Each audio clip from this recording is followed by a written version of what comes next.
The Nigeria Diaspora Summit Initiative is an organization working to drive investment into Nigeria through the diaspora.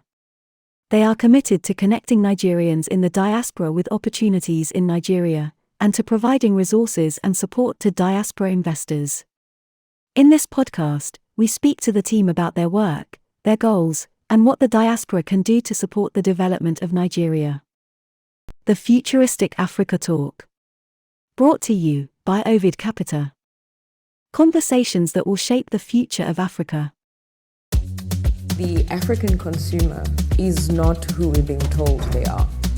They're complex, they're multidimensional, they're dynamic. So people look around the world and they say, where is it that we have a consumer base of that sort of size, a young consumer base that's also ready? I think there's a wide acknowledgement that Africa is rising. I think we're the optimistic first of the earth, really, because at the same time, Africa doesn't need aid, but Africa needs a lot of inflow of capital from other areas of the world. A better Africa means better global. Àgbò alárugẹ ká tún ṣe tó máa dàbí ibi tí àwọn ìgbé wa ń gba ìsinmi tí àwọn ibi ń pè ní tourism. There remains an observation that the perceived risks of investing in Africa is much higher than the actual risk.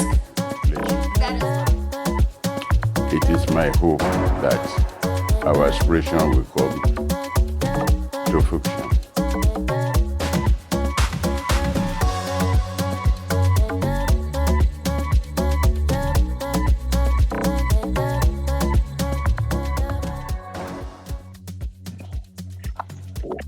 Greetings to everyone. My name is Kimberly Nelson, and I'm here with my co-host, Eric. And we are here with Ovid Capita to talk about growth and investment in Africa. We are very excited about having our guest, Dr. Badawa from Nigeria. She is the chair of Nigeria Diaspora Summit Initiative, and she is the chair and coordinator of the Nigeria Diaspora Investment Summit, the chief executive of Latama Consultancy for both USA and Nigeria, and she is the founder of the Royal School of Educational Therapy Foundation, Nigeria.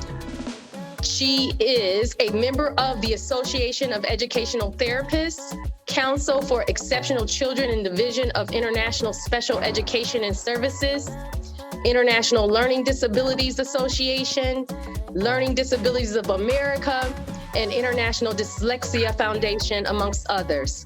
She is the co-founder of the Association of Female Agripreneurs in Nigeria and the co-chair of Emerging African Forum in the United States. Dr. Williams has presented academic papers on film, special education, and multicultural educational practices, and has served under numerous committees for the presidency and several nonprofit organizations. Now, we are here with Ovid Capita and our guest. Good. This is our moment to engage with you, Dr. Badawa. Let's start this conversation off of asking you a clear question to share with our audience. Dr. Badawa, I read your biography, which my co-host Kim just read out to all of us sharing, and I could see that you are majorly an educator, amongst other things. And then what struck me significantly is the NDIS. Please correct me if I mentioned that wrong. NDIS. So before you NDIS, go into all of that, NDIS, can you tell us what it is all about, its aims, and how it connects to especially the investment summit that you are in Abuja? So please. All right. Thank you. And thank you, everybody. Thank you for the opportunity to be here with you. And with me, we have some of our team members from Nigeria Diaspora Summit Initiative, which is the organization that is partnering with Nigerians in Diaspora Commission to host the Nigerian Diaspora Investment Summit. So basically what the Nigerian Diaspora Investment is about, as you said, it's about investing in Nigeria, but also with the outlook as investing in Africa in its totality, because any investment that comes into Nigeria has a way of impacting other African countries. What it is a group of us who used to be in the diaspora and some of the desk officers in Nigeria who are in charge of diaspora matters with the federal ministries and the agencies in Nigeria. We came together to think about how could we impact the nation. We know a lot of people do come into Nigeria and their interest is in, maybe partnering with government for PPP projects, public-private partnerships. But we think about, our own localities. What is the most efficient way for us to add value to Nigerians who make up the total populace? And we decided that, we've done so many things in the past, youth empowerment, we've done security summits. We now say, let's look at the economic, something that is sustainable, that will create jobs, and sustainable economy whereby they'll earn money and pay taxes back to the country. And the tax will go into effect in developing infrastructure and other social amenities. So we said the best way to do this is to target diaspora Nigerians, to invest in Nigeria.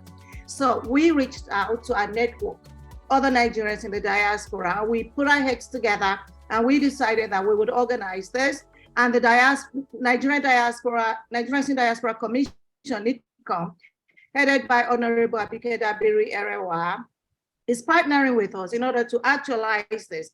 Our aim really is we're looking for a Nigeria's economy that is promoted with diaspora investors and partners. We know Nigerian Africans really generally do remit money into their various countries to add to the social economic value of that nation, because whatever they send home to their family members are used for social development, to pay for school fees, medical fees, and things like that. But we want a way whereby it's more sustainable, whereby you don't just pay for school fees and that's it, and you now need money again. So how can we do this? We said, let's develop and enhance the private sector, the micro, the small, the medium enterprises. So our mission is really to unlock investment opportunities in Nigeria, to attract diaspora investment, and to underscore the strategic importance of the diaspora as a primary source of foreign direct investment. So the goal is to demonstrate that targeting the diaspora is a more effective and sustainable strategy for attracting inward investment into the emerging, diversified Nigerian economy, and to recommend that the summits, through the summit for policymakers to develop more effective policies that would attract foreign direct investment into Nigeria.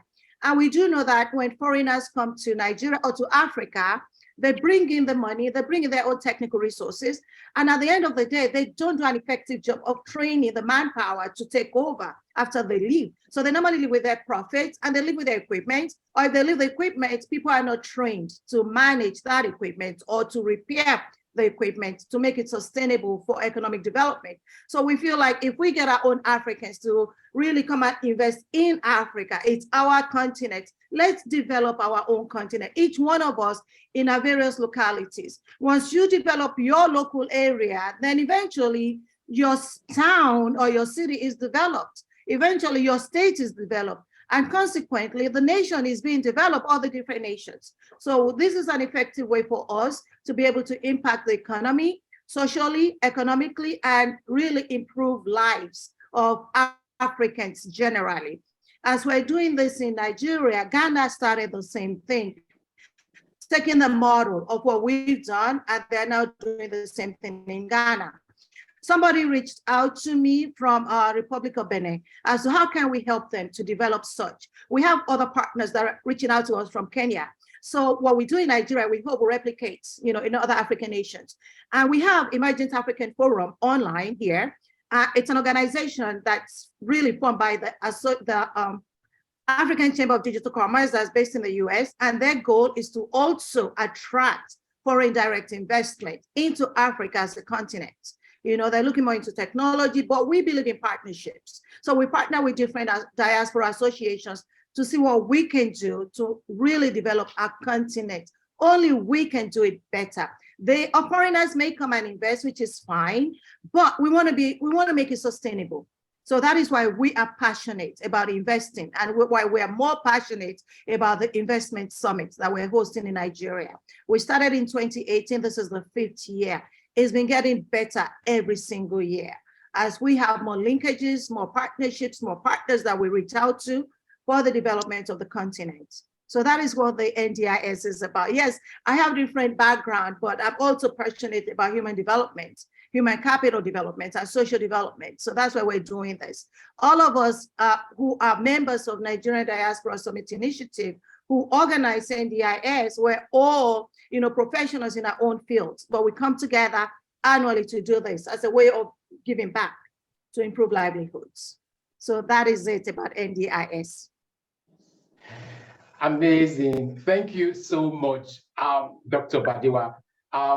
You struck some chords there because this has been a topic that industry experts, they have really come out to talk about. People are throwing campaigns out there, how we can really develop and how we can have our brothers who are in the diaspora like you. And it is a very, or should I say, an amazing thing that you is resident in the United States of America and also in Nigeria. That is your roots, and championing this cause. And I am so touched that the feedback, the interest from other African nations, is really there.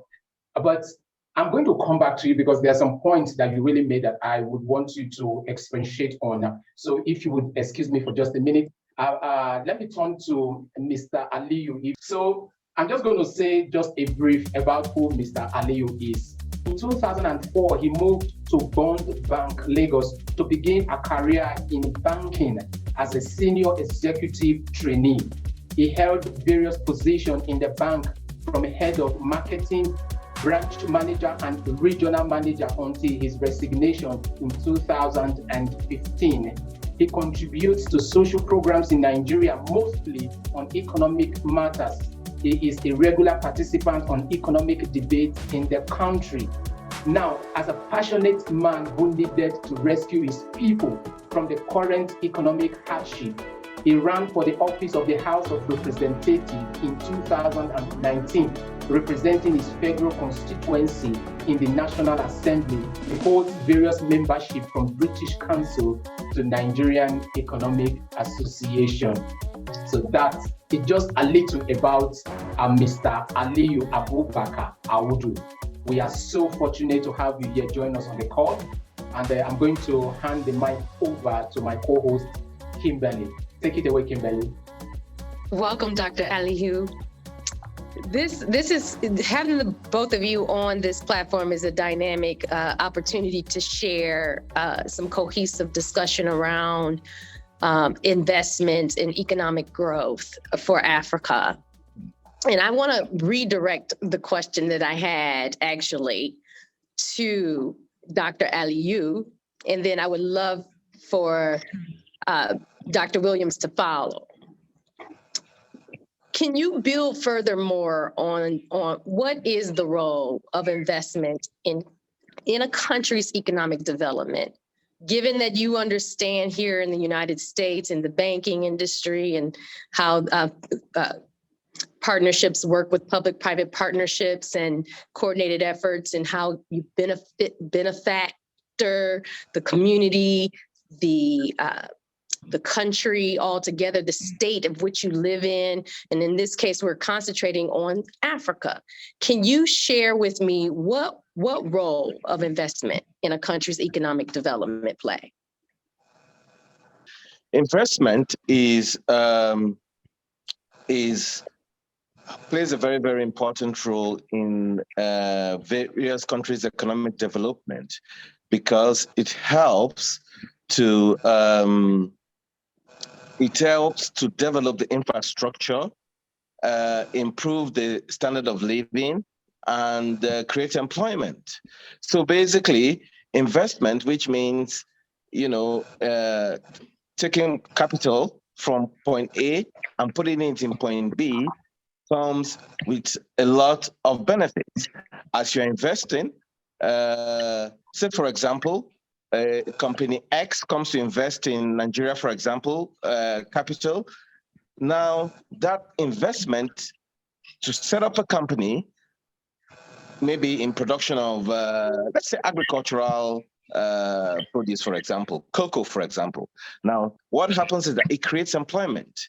Investment creates employment and also creates a means for people to be able to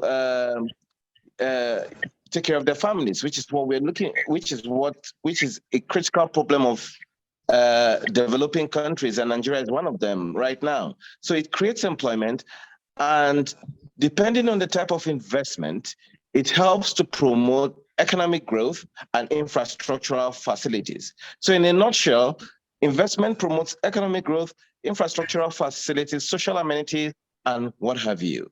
So investment is a very, very positive thing in any economy that it finds itself. Thank you. Thank you for that.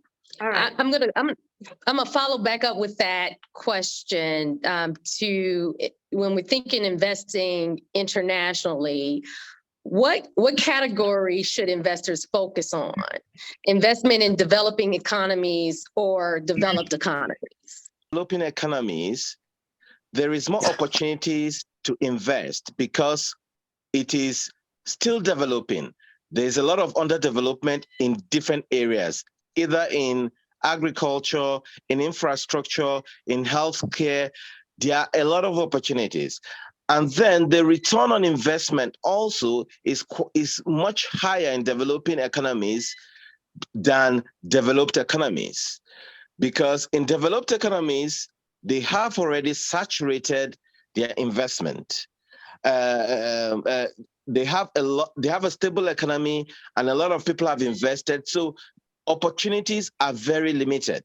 But in developing economies, because they are developing, their human capital is still developing, it's still growing, their infrastructural facilities is still underdeveloped. So they are looking for capital to invest, and there are more opportunities for investment, and there's more return on investment. So that is the difference between investing in a developed economy and in a developing economy. For example, now the markets, the Nigerian stock market outperforms in terms of the return on capital in the Nigerian capital market over the years is much higher, is one of the highest in the world in comparison to other capital markets in developed countries like London and the US, for example.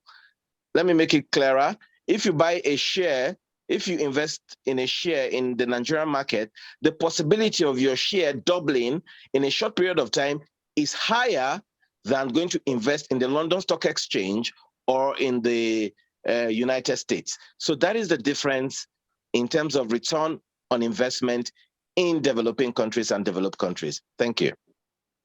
Thank you for sharing that. I'm hearing wherever there is a low market, that's where you could get a higher return on investment.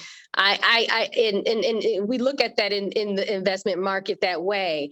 I want to yield to Dr. Williams to build off of these questions. And even as we think about your passion around human development, what does that all look like? All right. Regarding the investing in human development, you know that basically when investors come in, when you look at things like agriculture, agribusiness, or you look at manufacturing, or you look at health, investment in health, investment in education.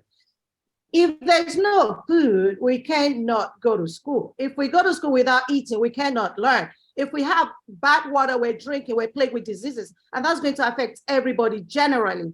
So in order for us to have a healthier nation, a more educated nation, more educated populace, it's really important that we develop their capacity. When I talk about education, it's not necessarily about formal education. It could be technical education. It could be education as to how can you farm?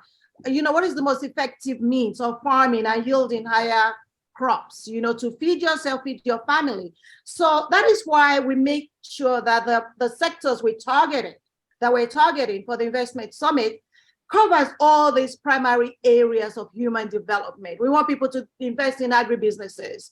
Women farmers, who are the ones toiling in the farms, we need better health care for them. We want the children, yes, they can go and help their parents in their farms, but they need some form of foundational education. So we need to invest in education to serve them so they'll be able to interpret data and learn from technology and use that to impact their farms, through technology or whatever might you. So when we're developing our country, for me, it's more important. We look at all the social aspects that will make the whole child, the total person, a developed person who can now be able to turn around and do something that is, informed by best practices and now be able to impact their own localities. So that is my feedback on that. Now, to add to this, I said that we have more members who are on here, and Kelvin is here as well. We have Mrs. Marie David. She's a lawyer based in the US and also based in Nigeria. She has a school in Nigeria as well. She actually studied, her master's is in agriculture law. So she can add to that. She's very passionate about social development as well. I'll let her introduce herself and then she can respond to more of these questions. We also have Mrs. Oluchi Irokwe. She's also a lawyer who was in the UK and now based in Nigeria. Women empowerment, to add into why they are doing this for the social aspect of it. We've got Mr. Kelvin from African Chamber of Digital Commerce, and also recently joining us is King Wale Adesoya, who is the president of the Nigerian Canadian Business Network. They are also doing amazing things in Canada as to impact in Africa, not just Nigeria. So right now, I will turn over to Mrs. Marie David. Okay, Mrs. Marie Davis, we are so glad that you could join us. How do you do, ma'am? I'm good, and how do you do? I'm doing well, thank you for asking. And we just want to say thank you for making out time to be here with us, to share your view, because people really want to hear what you think. Being someone who has been around, in the game, permit me to put it that way, for a very long time. Thank you. So now this is my question for you. Sure. That for investors who are seeking to create a diverse investment portfolio, international exposure is something that should be considered. International investment can provide investors with access to many different growth opportunities and markets that are not available domestically. Now, my question is, investing internationally, what category should investors focus on? Is it investment in developing economies or investment in developed economies? Thank you so much. Thank you so much. First of all, thanks for having me. It's a pleasure. And I think this is a crucial, we're in a crucial time in history where the less underdeveloped countries are finally getting the opportunity to be looked at. And why is that? Most of the developed countries are saturated. Most of the developed countries, I speak because I know a lot about agriculture. They do not have arable lands anymore. Most of the developed countries are beginning to import food from other countries. And most of the developed countries have been through all of this. So as an investor, you're looking for a new place to invest in. If you've been following just the history around Africa, you would have realized that in recent times, the Chinese have now seen Africa as a very attractive investment destination. And unfortunately, the other Western countries are just now probably catching up. I think they're so way ahead that I don't know, even the United States, which is my home of residence, I don't know if they can catch up with, say, the Asian countries in terms of what they're doing here. But so specifically, where people should be investing their money, I think first of all, there's so many market factors that would be pointing to areas where they are less developed. because number one, you have first mover advantage, right? You get the opportunity. It's cheaper at that point, and there's the labor market. I know a little bit about China. Way back when everybody was moving to China, but suddenly the labor market in China became so expensive, and then there was now the shift to Vietnam and other Asian countries that were less congested. Now you're beginning to see the shift come to Africa. So if you think about, like the global economy, the global transitions and what's going on, I think that's now why people should be looking at Africa as a more attractive place for investments.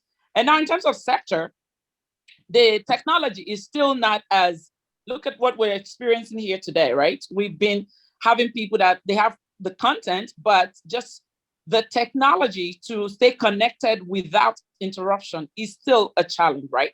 But with every challenge comes an opportunity. So imagine, I don't want to call names, but imagine a technology company realizing that opportunity is, that challenge is an opportunity for them to come in and invest in the infrastructure.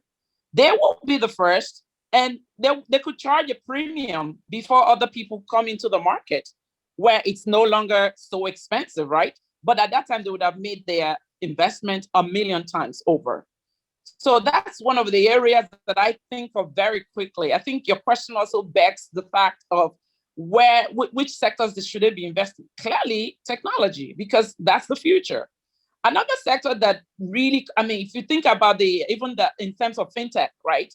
We have come through how many transitions with the way money works and what, currencies and all of that. Now we're going into the crypto, right? Digital currency. So that's the market is still wide open for developing opportunities in that area in terms of investment. But if you move a little bit from the technology area, the one that I am very passionate about is agriculture. From the history of man, from the very beginning, man has been an avid farmer, right? But if you look at the data, Africa has the most arable lands, period, in comparison to anywhere else in the land. You don't have to do so much with the land before it yields, its increase. So, and when I looked at the data, I guess for my thesis, it was obvious to me that poverty, like extreme poverty, right, is one thing that the agricultural industry should be targeting. And that's why agricultural players like women are very close to my heart, because they are the head of household. They have the least information. They have the least access to the funding out there. And in many cases, they don't even have the education that is the requisite, that is required to address some of the gaps.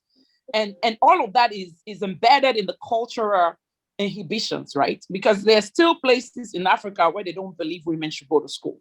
So I say this because if you look, agricultural industry is one that people will always find food to eat, like Dr. Williams was saying earlier, right? So I think I'll just probably stop there so other people can add their thoughts to it. But thank you for having us. And this has been a very, very rich and very informative session.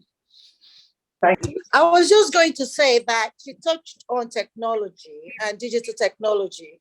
I think we should, if you don't mind, kind of like hear from Mr. Kelvin Jiraji, because that's the area of focus for Africa. Okay.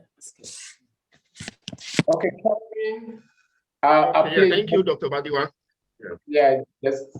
Okay, let me quickly react to the human capital development and all that as regards technology.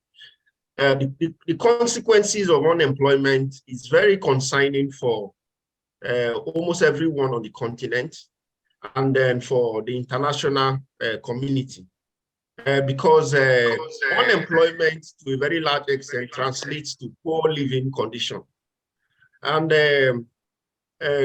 what the chamber, by the way, my name is Kelvin Jiraji. I currently serve as the head of communication for the African Chamber of Digital Commerce, headquartered in Minnesota, USA. So what the chamber have been doing is the past 2-3 years, we've been trying to accelerate both tech and mainstream investment on the continent through our initiatives, which one is known as the Emergent African Forum, which Dr. Badewa had the good fortune to co-chair, and it was an amazing and successful event that brought together both the diaspora and the continent to actually exploit the possibility of how to actually put back money into Africa. And then it's a very, very huge success story. And then I'm very glad and proud that one of our partners, the Brown Venture Group, by name Dr. Brooks, will be heading to Nigeria, hopefully tomorrow, to actually be a keynote speaker in the Nigerian Diaspora Investment Summit. So we are proud of what NDIS has been doing through the coordination of Dr. Badewa. We are proud of the efforts of both the diaspora community and NIDCON. And then we, as a chamber, we are very big on policy, re-engineering and advocacy. And I want to commend the effort of Ovid Capital. This conversation needs to be going on. Like, this conversation has to go on. And we've been elevating the conversation through our podcast, through our all our media channels. We just launched a decentralized media to actually get to the heart of Africa on why Africa should pick up because of COVID, digital transformation has been accelerated. And we strongly believe that technology has the power of lifting a lot of young people across poverty line. So Africa is at the forefront of emerging economy. We must leverage technology to push away unemployment, push away poverty. Just about 8 months ago, just this year, we've had over $2 billion into startups, technology companies. What this means is these technology companies have been creating jobs. Like, we have a lot of unicorn. In Nigeria alone, we have over 3 unicorns.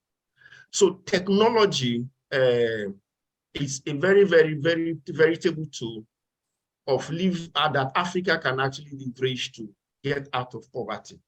And then I like the sectors that NDIS is concentrating, technology, agribusiness, because those are areas that Africa have as a comparative advantage. So the chamber is open for partnership because we believe in partnership. Partnerships are very, very critical for Africa, and especially the diaspora presents a very, very strong ally for the African community to actually tap into. So this conversation must continue. We must elevate the conversation. We appreciate the effort of NDIS and then, of course, Dr. Badewa. Thank you for having me. Thank you so much, Kelvin. We are glad that you could reel all of those out. I know also the position of technology, what it has done over the years, and I am particularly excited that we as Africans, we are beginning to embrace that. So thank you so much for clearing that up for us. Please stay with us. The conversation continues. So I'm going to hand the mic over to Kim. No, this is what this is all about. Ovid Capital's focus is on making sure we're optimizing investment opportunities for national development. And we're looking at the different types of investment inroads and opportunities that we could consider on how to move about sustainable development. I'm going to open this question up to the audience about our panel that is with us today. Despite the benefits of investing internationally, in determining how to do so can sometimes be an uphill task, especially for amateur investors. In my opinion, prospective investors must first select the type of a market they would like to invest in, and typically either developed or developing, and then determine the companies that they believe will be strong performers. The question that I have is, what are the benefits of investing in developed economies? What are the risks of investing in developed economies? And then there's a part B to this. So whoever wants to chime in on that. Thank you very much. Risk and benefits in investing in developed economies. Okay. Well, one of the benefits, I'll start with benefits. Oh, sorry, let me just start with risk. Now, when you're investing in developed economies, as we said before, one of the risks you get yourself into is that the return on investment will be very small. Now, I gave an example before. If you invest in the shares, or if you go to the capital market in London, for example, let me use London because I know London quite well. If you invest in the capital market in London, say buy a share of, top 100 companies in the stock market, you will notice that the return on the money is quite small. It will probably take you a year or two to even get 1 or 2% return on your investment. So that is one of the risks in investing in developed economies. The return on capital is very, very small. Another thing that you find out there's a lot of bureaucracy when you want to invest in a developed economy. There's a lot of requirements in terms of there's a process to follow, for example, and bureaucracy to follow to actually follow your investment through. So, but the risk is not so much in that aspect in developed economies, because apart from the return you're going to get, the small return you're going to get on your capital. But when you're talking about benefits, one of the benefits of investing in a developed economy is your investment is guaranteed. Because they're developed, they have a structured economy, everything is, has been there for tens of years and decades. It is well planned. So if you want to buy a share in a bank, for example, it is, your investment is secured in comparison to other countries which might not be so secured, especially developing countries, depending on the developing country. Also, there are different areas you can invest in, from agriculture to manufacturing and what have you. You have different areas you can invest in developed countries. And, their markets are very developed in terms of, it's very difficult, if you follow the process, it's very difficult for you to lose your money, because there are guidelines in terms of, if you want to invest, you can't just wake up and go and invest. There's a procedure. Anybody taking your money is regulated. Like in the UK, there are financial regulations to anybody taking your money. So the benefits and the risk are not so much in terms of investing in a developing economy. The most important benefit is that your investment to be very secured in comparison to investing in other countries.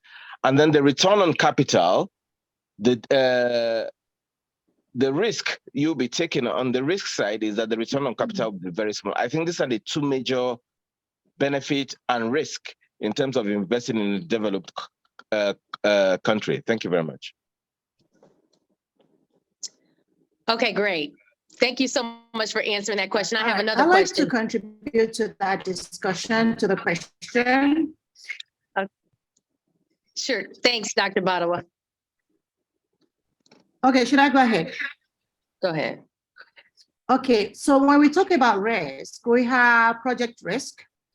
Despite Africa presenting a wealth of business opportunities, the pipelines of projects that are truly investment ready, it remains limited, right? There are projects that are sufficiently developed to appeal to investors that do not want to invest in early stage concepts or in unfamiliar markets.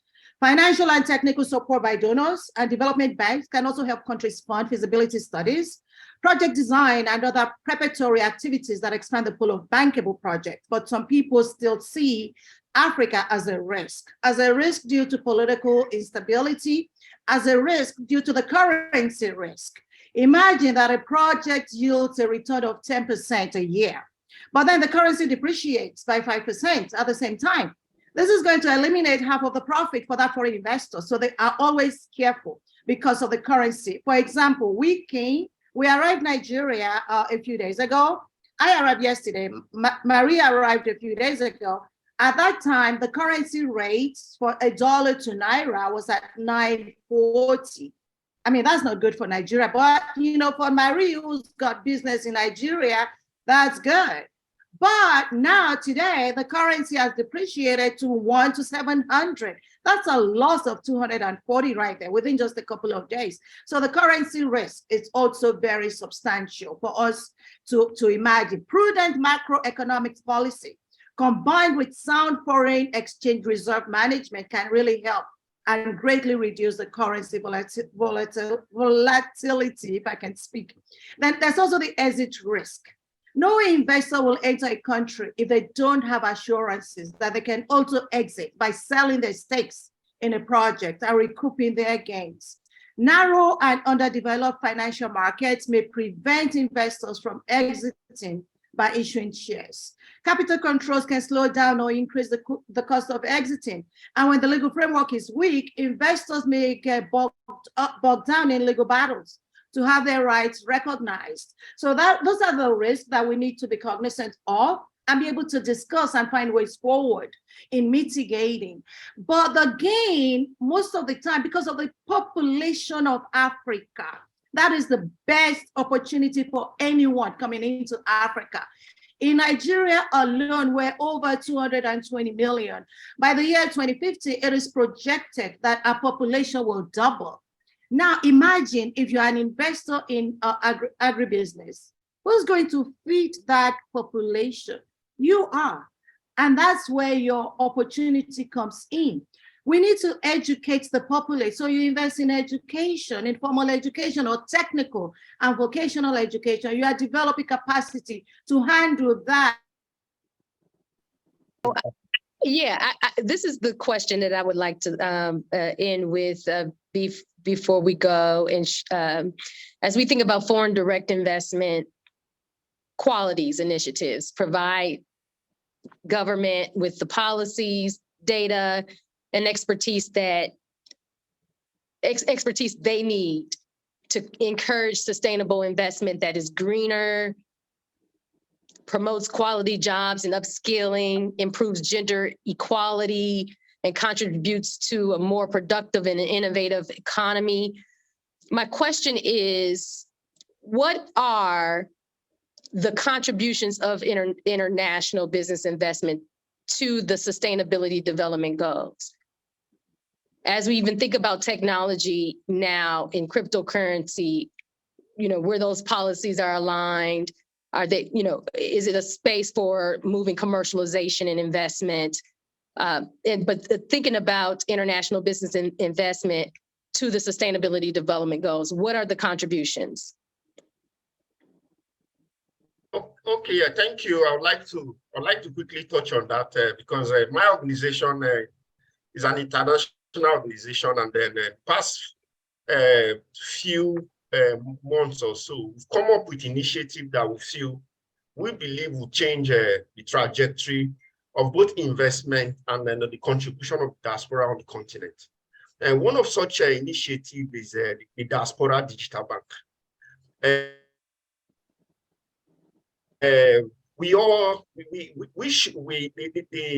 diaspora is over a 70 billion economy for Africa, from remittances to contribution, knowledge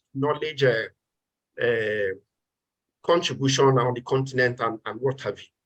So what the chamber is doing is we are trying to leverage the emerging technology, particularly the blockchain technology, to look at how the possibility of how diasporans can send back money, send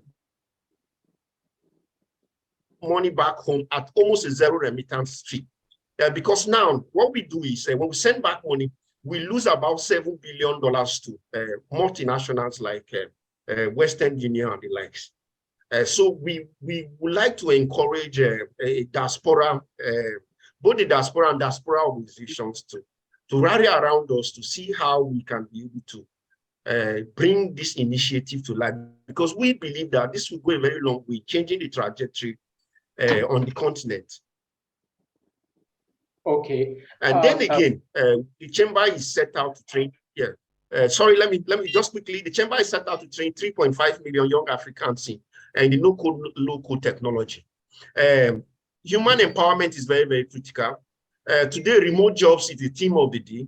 People are working globally anywhere in the world. And we believe this will go a very long way in addressing unemployment on the continent. So let me rest here to allow others to contribute. Thank you. Thank you so much. I know this is a very broad topic, and right now we just have a couple of persons join us just before Kim rounds up, so that we can allow you gentlemen and ladies take a rest, because I know you have a very big day coming. I want to say, in my opinion, that investing in Africa is a sound business and a sustainable corporate strategy. Why is that? It's because Africa is the most profitable region in the world. Africa's economic growth prospects are among the world's brightest. Africa's growing youthful population amidst an aging population in most other regions constitute a formidable market. Then also Africa's large deposit of natural resources promise a bright future for developing value chains. Then finally, emerging domestic developments lend credence to actively engaging Africa's economic transformation agenda. So these are the reasons why I think that Africa is a sound business destination for investment, both home and abroad. So Kim, can you take this opportunity and let these gentlemen and ladies get back to their business? And before that, Dr. Badewa, I believe that we shall call upon you soon again, because there is a whole lot to still talk about.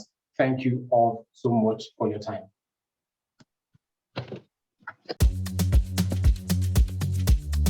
The information on this podcast is for educational purposes only, and is not investment or financial advice. Please do your own research before making any investment decisions. None of the information on this podcast constitutes, or should be relied on as, a suggestion, offer, or other solicitation to engage in, or refrain from engaging in, any purchase, sale, or any other investment-related activity with respect to any STO or other transaction.